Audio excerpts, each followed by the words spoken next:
Hai, selamat datang. Hari ini kita nak kupas satu gaya komunikasi yang memang berkuasa. Ia direka untuk bantu orang lain berubah. Tapi bukan sebab kita suruh, tapi sebab mereka sendiri yang buat keputusan tu. Jom kita dalami apa itu temu bual bermotivasi. Pernah tak anda rasa macam geram sikit?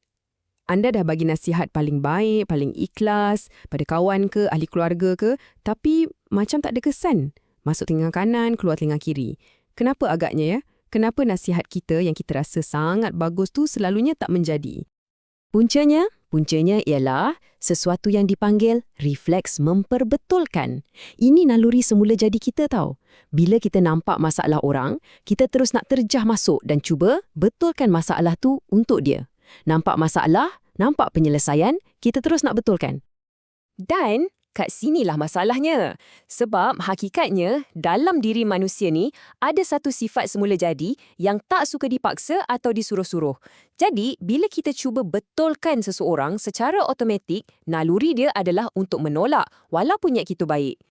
Okey, so kalau pendekatan memperbetulkan tu kita ibaratkan macam bergusti, satu perlawanan siapa lagi kuat, apa penyelesaiannya?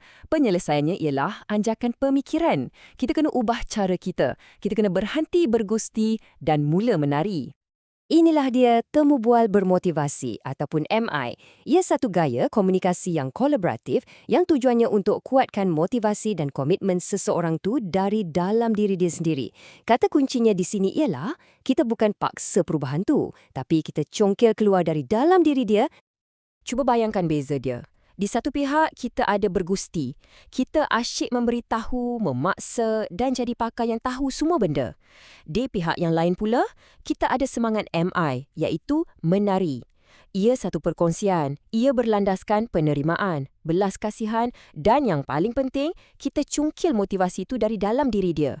Nampak kan bezanya? Okeylah, macam mana kita nak menari dalam perbualan ni? Untuk buat semua ni, kita perlukan beberapa kemahiran teras. Jom kita tengok 4 alatan penting yang anda perlukan. Nak senang ingat, kemahiran ni kita ringkaskan jadi OARS, yang dalam bahasa Inggeris maksudnya dayung. Anggaplah OARS ni macam dayung yang bantu kita kemudi perbualan tu ke arah perubahan yang positif. Jom kita pecahkan satu-satu.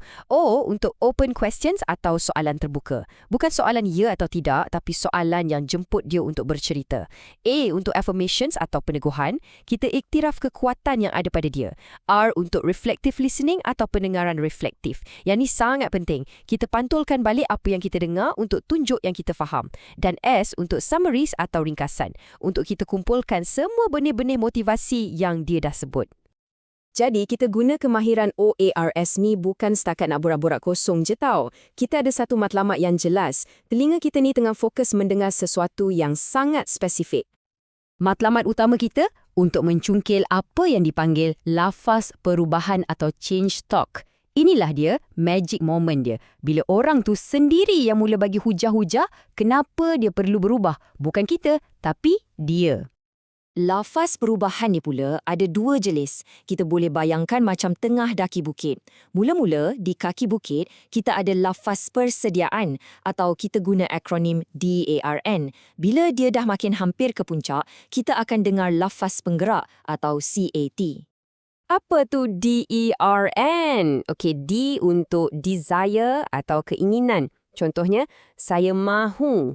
A untuk ability atau kebolehan. Saya rasa saya boleh. R untuk reasons atau alasan. Saya perlu berubah sebab.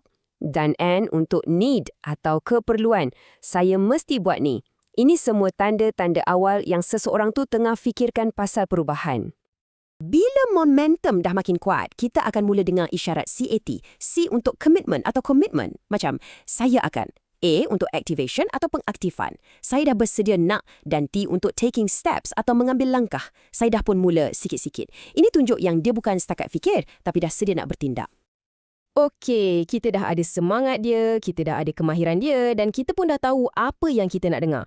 Sekarang, macam mana nak gabungkan semua ni? Jom tengok bagaimana semua ni berjalan dalam 4 fasa perbualan.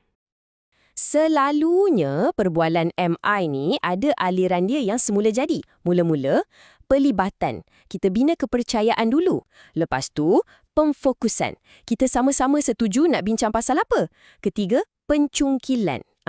Kat sinilah kita guna OARS kita untuk dengar lafaz perubahan. Dan yang terakhir, perancangan. Kita bekerjasama untuk rancang apa langkah seterusnya. Tapi kena ingat, yang paling penting sekali, ini bukan skrip tau, bukan kena ikut sebiji-sebiji. Ia satu proses yang mengalir secara semula jadi. Ia bermula dengan kita cuba faham orang tu dan berakhir dengan kita bantu dia bina pelan tindakan dia sendiri, ikut acuan dia sendiri. Jadi apa benda paling besar yang kita boleh belajar daripada semua ni? Kalau ada satu perkara je untuk anda ingat, ia adalah tentang satu anjakan peranan yang sangat-sangat asas. Inilah dia anjakan yang paling penting sekali. Kita beralih daripada menjadi pakar yang ada semua jawapan kepada menjadi seorang rakan kongsi yang bantu dia teruka dan cari jawapan dia sendiri. Ingat, kita bukan lagi pengarah yang bagi arahan. Kita dah jadi macam pemandu arah yang cuma tolong tunjukkan jalan.